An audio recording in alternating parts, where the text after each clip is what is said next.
Hello and welcome to episode 5. In this episode we're going to be putting the castle up on the hill here, and we're also going to put a reflection in the water. So if you haven't already, you need the source file, the castle. All the source files can be found following the link in the description. That'll take you to the source library and you can find all the images needed for this digital manipulation. The mountains, the outpost building, and also the backdrop, the original backdrop. So, right, the castle is the one we need, so we're just going to pull that away from the menu bar, and to select it we're just going to do a rough selection using the rectangular marquee tool, which can be found in the toolbox.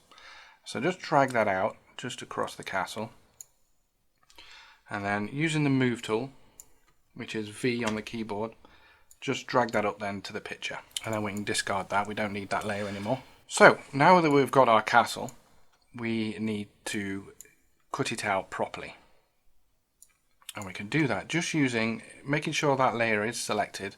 Just go to select and subject, and that should select the castle. Now it's not done a bad job. If we press Q, you can see the bits that it's selected. Now if you don't have that, what you need to do is just double click on this icon here, and you want selected areas checked, not masked areas. So just make sure you got selected areas checked and press OK, and then just press Q, and the red should be the areas in which the marching ants are selected. In this case it's selected the castle, or it's done a pretty good job. So we just need to modify this selection now. So make sure you've got your paintbrush tool and paint in black, and making sure that it's feathered, and then just paint in the areas that it's missed. So I want this bit, I want this wall,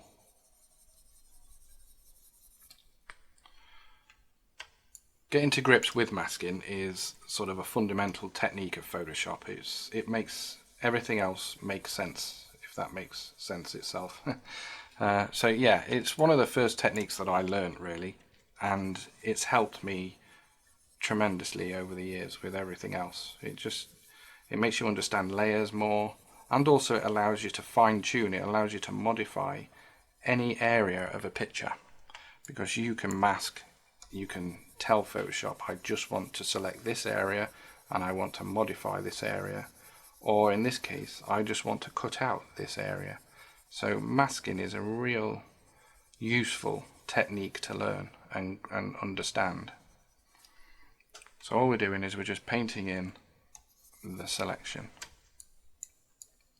So if you want to do the opposite and paint out the selection, all we do is just change the colour to white and then paint in. So we're telling Photoshop we don't want this area selected. That's good. Right, so now I'll just press Q again to get the marching ants, just to see what bit I've selected. As you can see, it's done the whole outline of the castle. I'm just going to select, modify and feather that by 1 pixel, so it just feathers the edge. And then I want to Control J or Command J on a Mac to put that onto its own layer, and I get rid of that again. And I'm making sure you've got the layer 2 selected and the move tool. You can now move the castle independently as to where you need it. So we need to flip the castle now.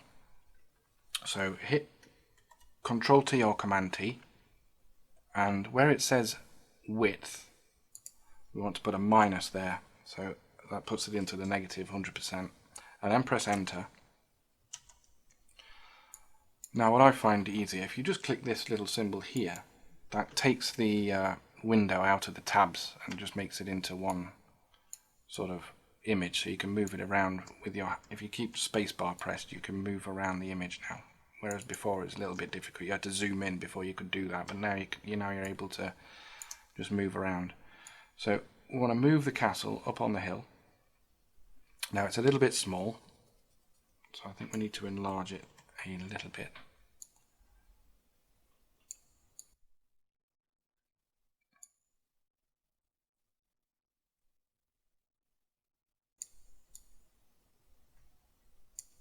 There.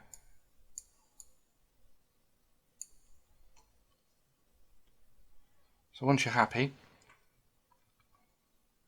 just hit enter and there we've got the castle position now, somewhere on the hill. So I'm just going to call that one castle, that layer castle. And I'm just going to look around the base just to make sure. I might put a layer mask in there, so that's that symbol there. And using the brush tool and black selected, I'm just going to paint out the castle in certain areas just to bring back some of the foreground.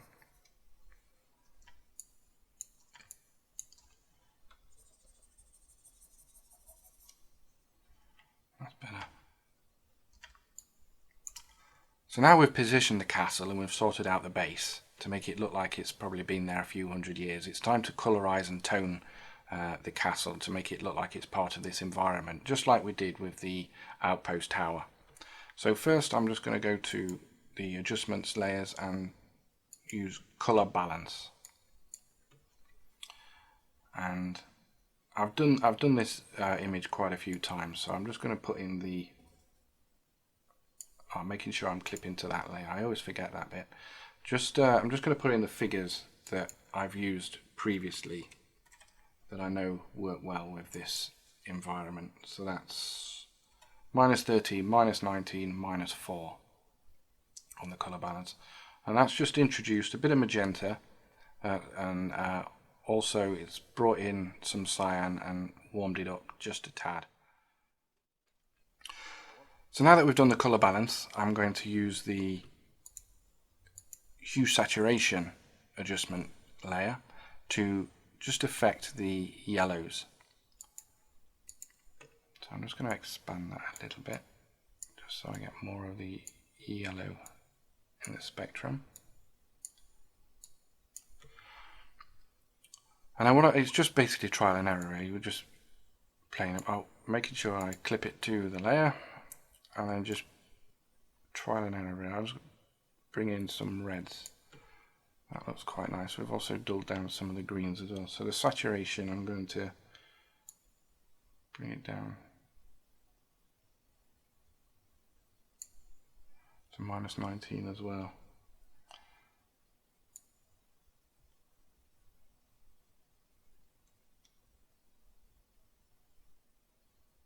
So it's just again trial and error, just playing about with it. I don't want to knock out too much colour. That's not too bad. That's not too bad. So next is levels. So I'm going to bring in a levels adjustment, and I just want to concentrate on this area here. That's the bit I want to darken down. So I'm just going to bring this over to the right. Again, making sure I clip it to the layer and just bring it over. I don't want it too dark, but just enough to know that that bit's darker than this bit. So what we need now is the gradient tool selected. We want black to white and making sure we're painting in the layer mask, and then just drag across. And as you can see, this layer's now only been affected where it's white. Where it's black, it's not affected, and that's where our light source is. Sort of the environmental light source is coming in from that direction. So that's pretty good. I'm quite happy with that. So what we'll do is just go back to the castle layer and making sure you've got burn selected, and then just go into the base and I've got my mid-tone selected and exposure at 49, and just darken down these hard to reach places. By hard to reach, I mean the light's just not penetrating down that far, down the foliage. And we can also just probably darken down that edge a little bit, and there, here. It's best not to do it too much, just a little bit. Yeah, so that's that. And then what we need to do is we can close that group now, and we want to make a copy of it. So go down to the new layer icon, and that makes a copy of that group, and then call that reflection, castle reflection.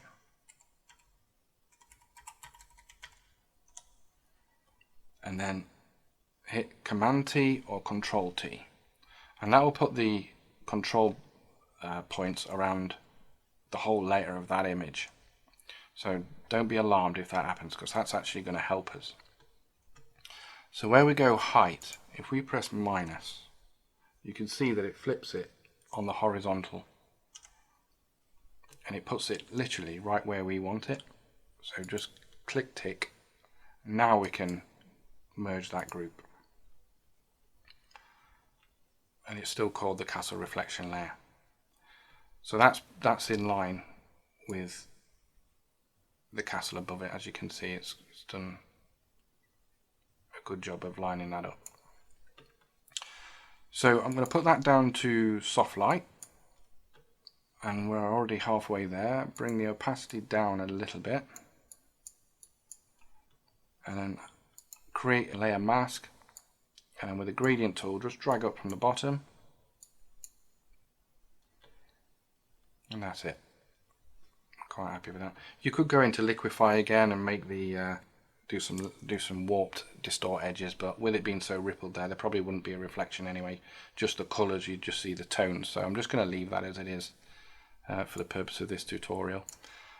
So that's episode 5 complete. Join me on episode 6, where we'll be putting a horse into the stream and also its own reflection as well. So see you in episode 6.